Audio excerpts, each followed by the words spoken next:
लेकिन एफआईआई इसमें एक बहुत बड़ा ट्रिगर जो हो सकता है भारतीय बाज़ार के वापस चलने का। एफआईआई या एफपीआई जो अब हम उन्हें कहते हैं, उनके लिए इस समय भारत को लेकर के सबसे बड़ी हिचक क्या है? या उन्हें लगता है कि अभी भारतीय बाज़ार नहीं चल रहा, दूसरे बाज़ार चल रहे हैं, तो पैसा वहीं पार्क करके रखना ज़्यादा बेहतर है? या उन्हें कहीं अमेरिका में चूँकि आज की तारीख में भी आप कहें तो एक सेफ इन्वेस्टमेंट अगर उन्हें बॉन्ड में अच्छा यील्ड मिल रहा है, तो क्या आज भी वो एक उनके लिए आकर्षक विकल्प बना हुआ है, इसलिए उनका पैसा वहाँ पार्क है? दूसरे बाज़ार ज़्यादा आकर्षक हैं, इसलिए वहाँ पे जा रहे हैं? एफआईआई के आने का सबसे बड़ा मतलब कौन-सी चीज़ उन्हें वापस खींच कर के लाएगी भारतीय बाज़ार में? देखिए एक जब हमने लॉकडाउन के दौरान जो निफ्टी का लो बनाया था करीबन 7,500 का, वहाँ से जो 26,277 का जो आंकड़ा है, वहाँ से प्रैक्टिकली एक लीनियर रैली थी, वन वे रैली थी। इसमें एफआईआईज़ ने भी काफ़ी हद तक पार्टिसिपेट किया था। आई थिंक एफआईआईज़ की सबसे बड़ी दिक्कत इंडियन मार्केट में वैल्यूएशन है, क्योंकि वो एक तरह से अगर मैं बहुत क्रूडली कहूँ, वो किसी बाज़ार के सगे नहीं होते। उनका अगर आप पिछले 20 साल में देखेंगे तो कोई इंडिया डेडिकेटेड मेजर फंड खुला नहीं है। We are either a part of Asia emerging market funds और ग्लोबल इमर्जिंग मार्केट फंड। तो इसमें आप एलोकेशन बहुत इजीली चेंज कर सकते हैं, क्योंकि अगर समझिए आपके पास $1 बिलियन का फंड है और आपने भारतीय बाजार को उसमें 10% का वेट दे दिया, तो $100 मिलियन आपने यहाँ पे डाल दिए। पर अगर आपको लगता है कि वैल्यूएशंस बहुत एक्सपेंसिव हो गए, आप रातों रात वो $100 मिलियन निकाल सकते हैं। तो एफआईआई सेलिंग थोड़ी ज्यादा उस बेसिस पे बढ़ जाती है। तो आई थिंक सबसे बड़ा चैलेंज है इंडियन बाजारों में वैल्यूएशंस।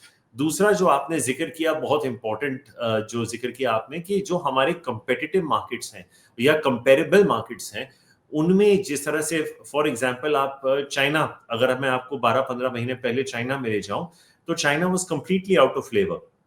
वैल्यूएशंस भी काफी रीजनेबल हो गए इंडियन स्टॉक्स के मुकाबले, तो काफी सारा पैसा वहां पे जाने लगा। एक तरह से चाइना का भी रिवाइवल होने लगा।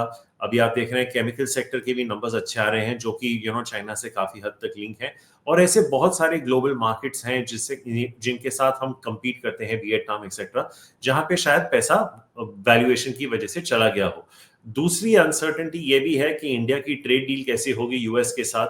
तीसरी ये भी है कि अगर एफआई पैसा डाल रहा है और आपका रुपी डिप्रिशिएट हो रहा है, तो डॉलर डिनोमिनेटेड रिटर्न्स में आपकी रिटर्न्स एक्चुअली कम हो रहे हैं। तो ऑफ कोर्स अभी तो रुपी की गिरावट थोड़ी शॉर्ट टर्म में रुक चुकी है, लेकिन आपको याद होगा कि कुछ ही दिन या हफ्तों पहले की बात थी कि लोग 90 एंड बिलो 90 की भी बात कर रहे थे। तो आई थिंक ये कुछ वजह है जिसकी वजह से एफआई थोड़े जिटरी हो जाते हैं। इसका एक इन अ सेंस एक बहुत अच्छा काउंटर बैलेंसिंग फोर्स हमारी म्यूचुअल फंड इंडस्ट्री बन गई है, क्योंकि राजीव जी, अगर हम ये चर्चा 2016 में कर रहे होते तो दुनिया बहुत अलग थी, क्योंकि हमारा म्यूचुअल फंड इंडस्ट्री उस वक्त सिर्फ 5 लाख करोड़ का था। वो इंडस्ट्री अब 80 लाख करोड़ की हो गई है। 10 साल भी नहीं हुए और वो इंडस्ट्री 16 गुना ग्रो कर चुकी है। तो काफी हद तक जो एफआई की सेलिंग है वो अब्सॉर्ब हो जाती है डोमेस्टिक्स में, और जी। वो हमारा एज एन इंडियन इन्वेस्टर वो थोड़ा बहुत हद तक हमारा पावर बढ़ा है। तो आई थिंक जब जब वैल्यूएशंस रीजनेबल हो जाएंगे, रुपी स्टेबल थोड़ा हो जाएगा और ये यूएस ट्रेड डील का ओवरहैंग थोड़ा निकल जाएगा, मेरे हिसाब से I think in the next 3 to 4 months FIS की एक रीजनेबल सेंस में इंडियन मार्केट्स में वापसी हो सकती है। जी, तो आपके हिसाब से ट्रेड डील वो एक इन्फ्लेक्शन पॉइंट हो सकता है जिसके बाद एफआईआईज़ वापस भारतीय बाज़ार के बारे में अपनी समीक्षा करेंगे और वापस आने के बारे में सोचेंगे? ट्रेड डील भी एक है राजीव जी, और दूसरा मैंने जैसे कहा अर्निंग्स भी। देखिए राजीव जी, अब से 2-2.5 महीने बाद बजट भी है, तो एक बहुत बड़ा इवेंट वो भी है कि आप टैक्सेशन को कैसे डील करते हैं, कैपिटल गेन्स वगैरह पे आपकी कोई थॉट प्रोसेस है। आपको याद होगा कि 2 साल पहले जब वित्त मंत्री ने बजट की घोषणा की थी, उन्होंने डेट की टैक्सेशन को चेंज कर दिया था। तो उसका बहुत बड़ा फायदा इक्विटीज को हुआ था, क्योंकि लोगों ने कहा था कि अगर आप अभी डेट को भी मेरे मार्जिनल टैक्स और रिटर्न पे अगर आप कर रहे हैं, तो अगर मुझे एफडी 6% पे मिल रहा है, उस पे अगर समझो किसी की जो हाईएस्ट टैक्स ब्रैकेट में आ जाता है, अगर उसको वहां पे भी 40% अगर देना है, तो आपके एफडी रिटर्न्स पोस्ट टैक्स 3.6 या 4% हो रहे हैं। तो वो बहुत बड़ा फायदा आया था। तो आई थिंक माय सेंसेस के अर्निंग्स जो हैं वो बॉटमिंग आउट प्रोसेस में है, इसीलिए मैंने आपसे 3 से 4 महीने कहा। इस दौरान मुझे लगता है कि ट्रेड डील पे भी थोड़ा हमें क्लैरिटी मिल जाएगी, और जैसे जैसे एफआईएस की वापसी होगी, आई थिंक रुपी में भी थोड़ा स्ट्रेंथ हो जाएगा। हो सकता है कि रुपी जी। अगर 1-2% अप्रिशिएट कर जाए, उस पे भी आई थिंक एक पॉजिटिव सेंटिमेंट बन सकता है। बिल्कुल। आपने बहुत सही ज़िक्र किया कि म्यूचुअल फंड इंडस्ट्री जो है वो बहुत बड़ा एक काउंटर बैलेंस बन गई है और उसके पीछे भी वही रिटेल निवेशकों की ही ताकत है। और जो रिटेल निवेशक सीधे शेयर बाज़ार में पार्टिसिपेट करते हैं या म्यूचुअल फंड के माध्यम से आते हैं। दोनों जगह पैसा वही है जो भारतीय बाज़ार को सँभाले हुए है। और इसी को देख कर के एक समय लोग ये कहते थे, यहाँ तक कि वित्त मंत्री ने संसद में भी कहा कि एफआईआई आएँ, जाएँ, हमें फ़र्क नहीं पड़ता है, हमारी अपनी ताकत बहुत बढ़ गई है। लेकिन आज की तारीख में हर कोई एफआईआई की चर्चा वापस कर रहा है। ऐसा लगता है कि शायद हम गिरेंगे नहीं लेकिन वापस चलने के लिए उनकी ज़रूरत पड़ रही है। अच्छा, मैं आपको इसका एक मेटाफोरिकल एग्जांपल देता हूँ। चाय तो हम वैसे भी पी लेते हैं, तो जी। अगर चाय में 1 चम्मच शक्कर है या डेढ़, ज़्यादा फ़र्क नहीं पड़ता। तो आई थिंक एफआईआईज़ वो आधा एक्स्ट्रा चम्मच शक्कर है अभी। तो यस, वी नीड देम, चाय थोड़ी और मीठी हो जाएगी, पर उनके बगैर भी ये चाय पी जा रही है। It's a very simple analogy to give. तो अगर वो आए तो ठीक है। इसीलिए मैंने आपसे कहा कि अगर हम ये चर्चा 8-9 साल पहले कर रहे होते तो बहुत अलग चर्चा होती, क्योंकि जिस तरह की एफआई सेलिंग हो रही है, और जी। अगर म्यूचुअल फंड इंडस्ट्री इस साइज पे नहीं होती, समझो आज भी 8-10 लाख करोड़ पे ही होती, तो हमारा बाजार यहाँ पे नहीं होता। We would probably be 20-30% lower.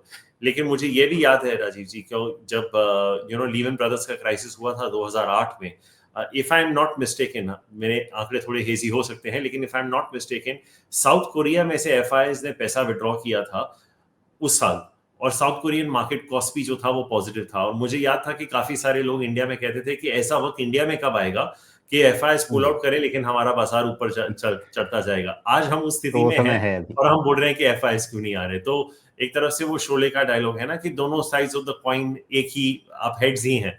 तो आई थिंक अगर आ गए तो आ गए, definitely it will add the sentiment, it will definitely help in pushing the markets higher.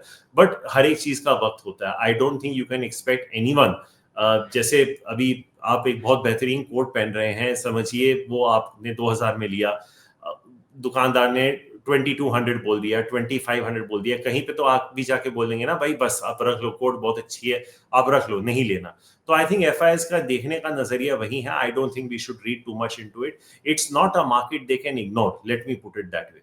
क्योंकि अगर आप 6 से 7% की अगर आपकी जीडीपी ग्रो कर रही है और आपका नॉमिनल जीडीपी ग्रोथ करीबन 9 से 10-11% है, this is not a market that can be ignored for the long term. तो छोटे छोटे पीरियड्स ऐसे हो सकते हैं, क्योंकि उनके भी कंपल्शंस हो सकते हैं। University funds, endowment funds, pension funds, social security funds, वो इन्वेस्ट करें, तो अगर उनके इन्वेस्टर्स उनको प्रेशर कर रहे हैं तो उनको पैसा निकालना पड़ेगा। और जैसे आपने बहुत सही तरीके से एक स्टेटमेंट बोला जो आई थिंक बहुत लोग मिस कर जाते हैं, दुनिया में आई थिंक पिछले 5-6 साल से एक कॉल जो सबने गलत दिया है, माई सेल्फ इंक्लूडेड, वो है यूएस रिसेशन। वो आया ही नहीं।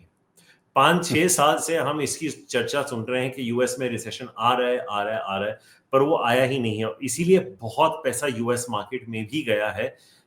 हालांकि आप आर्ग्यू कर सकते हैं टेक सेक्टर में या एआई जनरेटेड सेक्टर्स में, एनवीडिया जैसी कंपनीज जिनका मार्केट कैप तो कहीं और ही निकल चुका है, टेस्ला जैसी कंपनीज वगैरह।